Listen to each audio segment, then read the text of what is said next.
আসসালামু আলাইকুম সবাই। আশা করি তোমরা সবাই অনেক ভালো আছো। তো কিছুদিন আগে আমি একটা ক্রাফট করেছিলাম। আর সেটা হচ্ছে টিস্যু রোল দিয়ে আমি একটা কলমদানি বানিয়েছিলাম।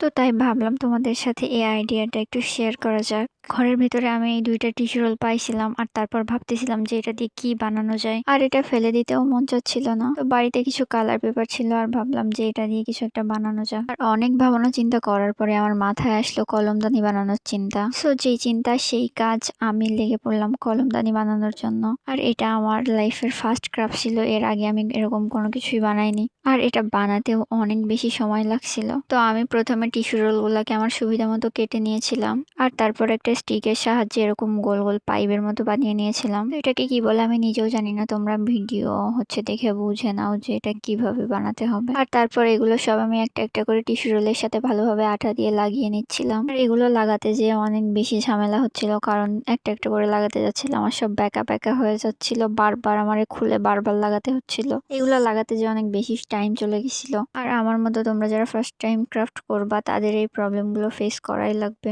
অনেক কষ্ট করার পর আমি ৩টাই ভালোভাবে এগুলো মুড়িয়ে নিয়েছিলাম ওই যে পাইপের মতো এগুলা দিয়ে। পরে এই ৩টা আমি আমার সুবিধা মতো ভালোভাবে লাগিয়ে নিয়েছিলাম। তো এটা করার পর আমি ভাবতেছিলাম আমার তখন একটা বোর্ডের দরকার, যে বোর্ডটার উপর আমি ওই টিস্যু রোলগুলো বসাবো। তো একটু আশেপাশে তাকানোর পর আমি টেবিলের উপর রাখা একটা কয়েলের বক্স দেখতে পাই।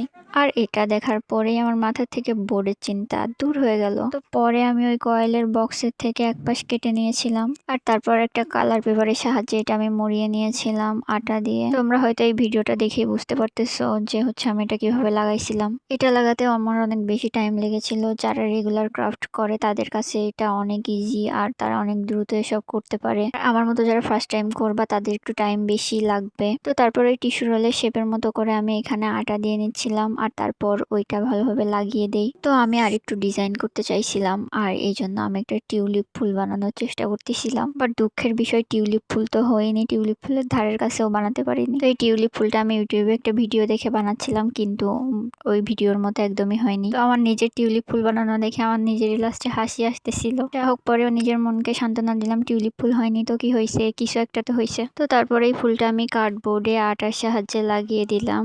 তো তারপর আমি ২টো পাতার মতো বানিয়েছিলাম আর ওই ২টো পাতাও আমি ভালোভাবে কার্ডবোর্ডের উপর লাগিয়ে দিয়েছিলাম। তো এটা লাগানোর পর নিজের কাছে একটু ভালো লাগতেছিল এটা দেখতে। টিস্যু রোলে ওই যে পাইপের মতো ওই যে কাগজগুলো জড়ানোর পর উপরে যেগুলো ছোট বড় ছিল এগুলো আমি ভালোভাবে সাইজ করে কেটে দিয়েছিলাম। আর তারপরে এই যে আমার টিস্যু রোল দিয়ে কলমদানি বানানো কমপ্লিট। আমি তারপরে এর ভিতরে কলম, হাইলাইটার, মার্কার এগুলো রেখে একটু দেখতেছিলাম কেমন লাগে। তোমরা যারা ক্রাফট করো এটা একবার হলেও ট্রাই করতে পারো। আর এটা ভালো লাগলে লাইক, কমেন্ট, শেয়ার করে চ্যানেলটিকে সাবস্ক্রাইব করে ফলো দিয়ে যেতে পারো।